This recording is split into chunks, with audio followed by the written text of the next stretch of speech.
Then we come to a picture which the European travelers drew of the Ashanti king, you see.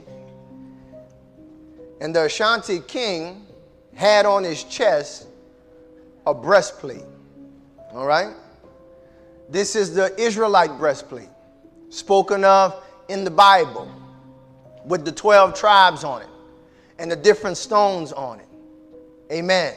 They even go into detail about his dress and his head covering that the high priest would wear. None of the other people that was rowing the boats had a head covering. You see? The dude was dressed just like the high priest of the Old Testament, the Ashanti people. You see? And we can look at this and say, man, that's coincidence, but that's not coincidence.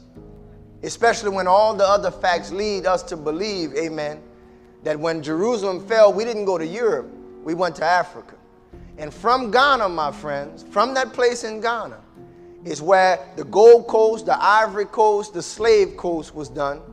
And a lot of y'all, when y'all take y'all DNA, y'all gonna come out, amen, like me and my wife, from this area, Ghana, amen, from those other kingdoms. Now let me read one more thing.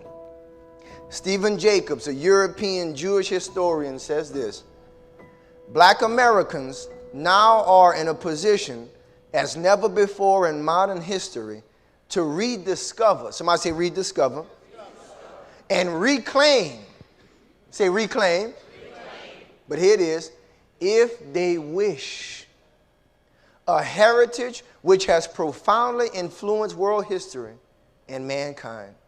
What heritage is that? The Hebrew heritage of Black Africa. Come on, give God some glory. Amen. Woo!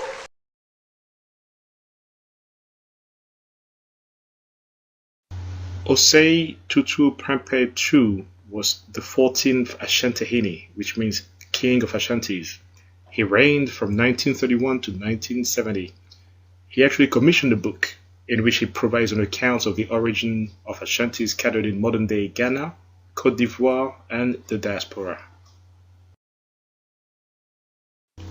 An excerpt of the history book by King Osei Prempeh II can be found in British historian Tudor Partley's book called Black Jews in Africa and the Americas. What we're most interested in here is the statements of the King of Ashantis, Osei Prempeh, concerning the origin of his own people. In his history book, King Osei Prempeh II of the Ashanti Kingdom wrote, "I know it truly to be the fact that in the ancient past, Ashanti people lived by Jerusalem and removed little by little to live again to Egypt, then to here. When I talked to you of it, it was said that it was the fact that it was our noble families of Ashanti who have traveled from far, but the rest of the people were natives from here.